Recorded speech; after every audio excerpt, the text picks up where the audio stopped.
Hi guys. So yesterday's story was from Disney's storybook collection, and it was their story of Snow White and the Seven Dwarfs. Today our story comes from our big storybook for children, and it's another story about a different Snow White and her sister Rose Red. So here we go. Snow White and Rose Red. Once, on the edge of a dense wood, there stood a tiny pink-washed stone cottage. Outside the cottage, on either side of the door, grew two beautiful rose bushes. One bush bore clear white blooms, while the other bore red ones. In the cottage lived a poor widow and her two daughters, who were named after the two rose bushes. Snow White had pale yellow hair and white creamy skin, while Rose Red's hair was a flaming red color and her skin was deeply tanned by the sun.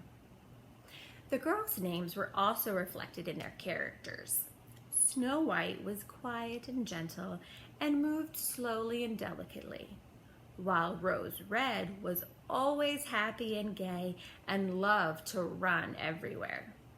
While Snow White spent her happiest hours reading on a sunny window seat in the cottage, Rose Red preferred to run barefoot through the fields and the forest.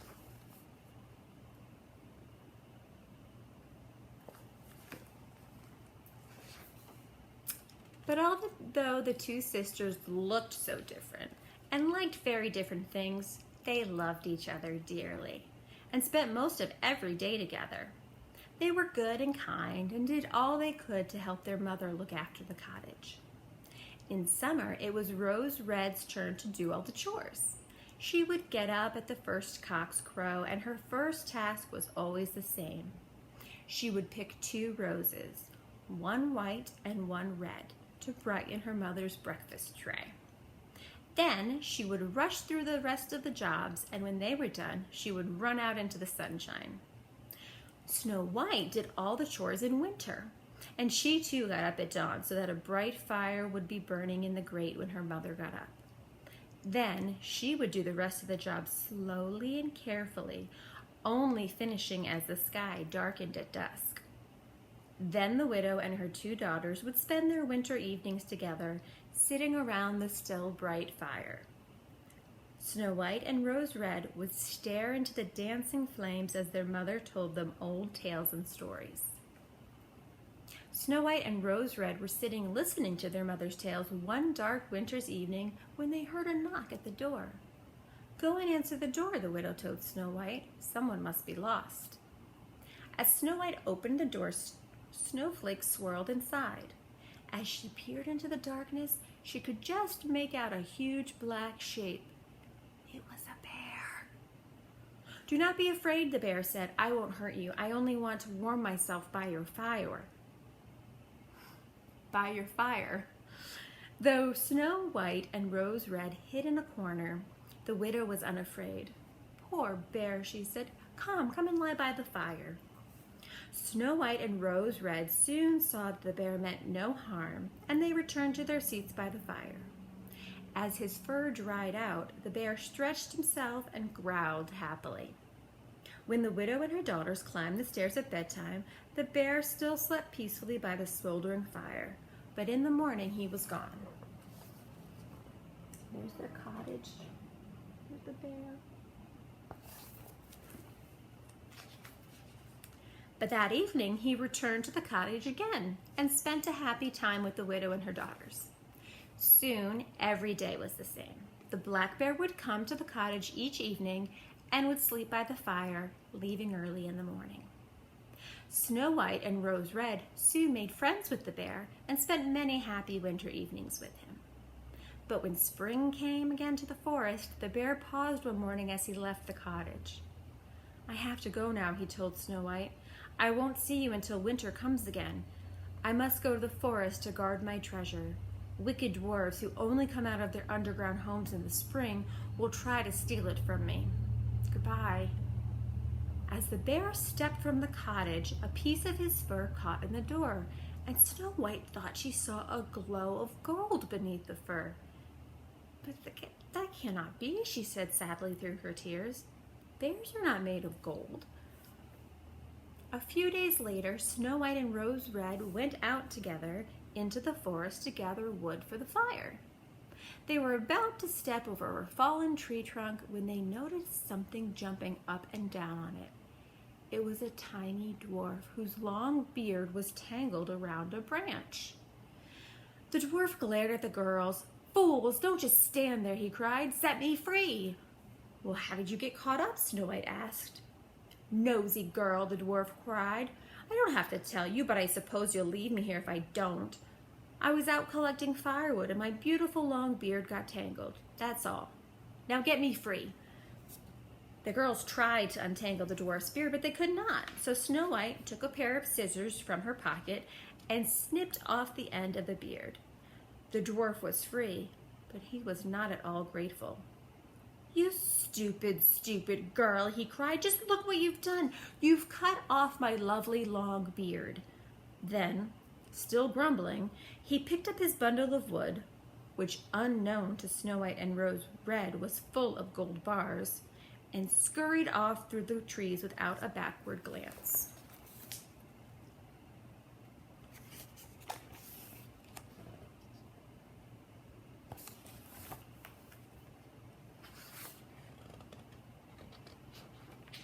The next day, Snow White and Rose Red went into the forest again, this time to catch some fish for supper.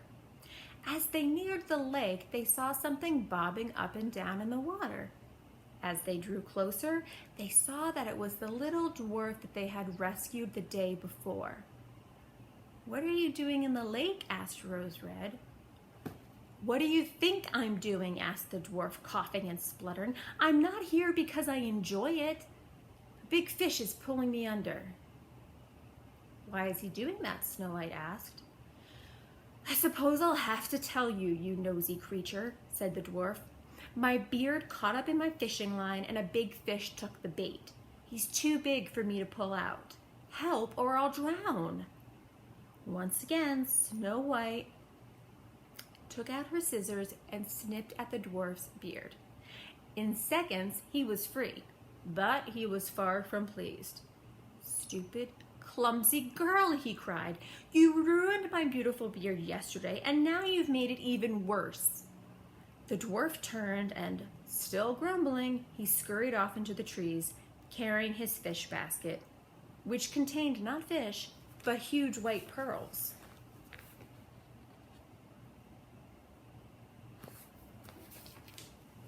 The next morning, Snow White and Rose Red were walking along the lane into the village when they heard a small, frightened cry above them. Glancing up, they saw the little dwarf again, and this time his beard was quite free, but he was in the clutches of a large eagle. The eagle was flying off with a struggling dwarf clasped tightly in his talons. The two girls clambered up a high rock and, as the eagle flew low over it, they managed to grab at the dwarf's clothes. They tugged and pulled as hard as they could until eventually the eagle tired of the fight and flapped off without his prize. Safe again on the ground, the little dwarf glanced down at his ripped and tattered clothes. "You really are stupid girls," he cried. "Just look what you've done to my fine clothes. You've ruined them. Oh, you stupid, stupid girls." And with that, he ran off behind a large rock, this time carrying a large sack of jewels, and Snow White and Rose Red continued on their way.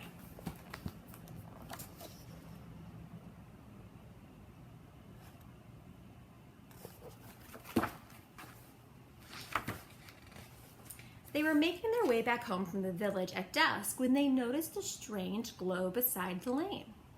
As they drew nearer to the glow, they saw what was causing it.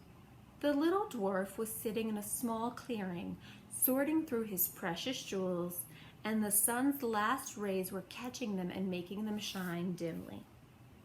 The little dwarf had not expected anyone to be walking around the lane so late, and when he saw Snow White and Rose Red gazing in wonder at the heaps of rubies, emeralds, and diamonds, he leapt to his feet and shook his fist at them. "How dare you spy on me?" he cried angrily.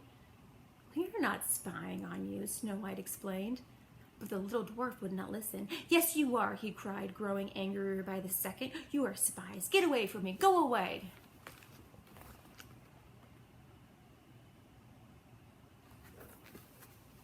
Just at that moment, a huge black bear lumbered out of the trees.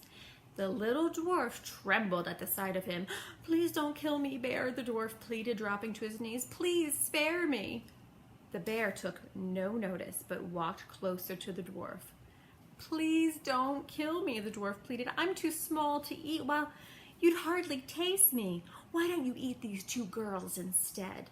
he added, pointing to where Snow White and Rose Red stood. "They are nice and plump and would make a good meal for you."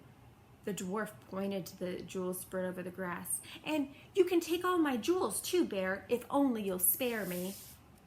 The bear paid no attention at all to the dwarf's words, but walked on until he towered over the tiny figure. Then, with one slap of his huge paw, he sent the little man flying high over the treetops until he was soon out of sight.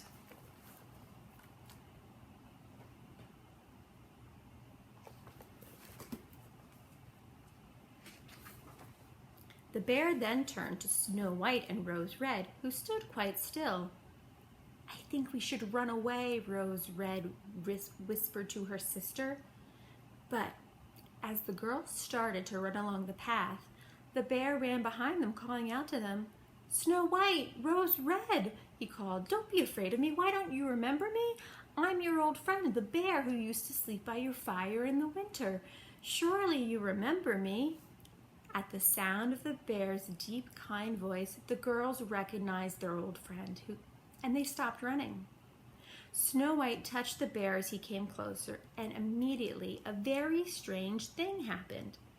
The bear's black, shaggy fur coat fell away from his broad shoulders, and there, in his place, stood a handsome young man, dressed in gold from head to foot. Snow White and Rose Red gasped and drew back. They just could not believe their eyes. Snow White was the first to speak. Who are you?" she stuttered quietly. "Yes, and what have you done to our old friend, the bear?" asked Rose Red more boldly. The young man smiled. "I think I have some explaining to do," he said. "You see, the bear and I are one and the same person. My father is king of a nearby kingdom, and one day, about a year ago, I was transporting some treasure for him to a distant land. One day I came upon that tiny dwarf with the long beard, and he asked me to give him my father's treasure. When I refused, he cast a spell on me, turning me into a bear, and then he stole the gold and jewels. Ever since I have searched for him, for I knew that only his death would break the evil spell." "So, you were really our old friend the bear?" asked Snow White. "I am indeed," said the prince, "and I will never forget the kindness you showed me on those cold winter nights. I think I would have frozen to death in the forest had you not allowed me to share your fireside."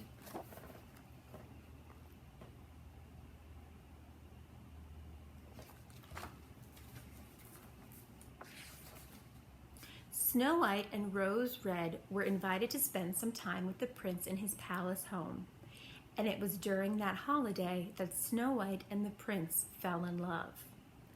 It was during that same holiday that Rose Red fell in love too, with the prince's brother. It was arranged that, after the weddings, the widow would live with her daughters at the royal palace, and she made preparations to leave the little pink-washed cottage beside the forest for the last time. She packed clothes and hats, pottery and an old clock, and the 2 rose bushes after which she had named her daughters. Every morning as she opened the windows of her room at the palace, the window would glance down and smile as she saw the 2 rose bushes, one red and one white, that now grew in the royal gardens.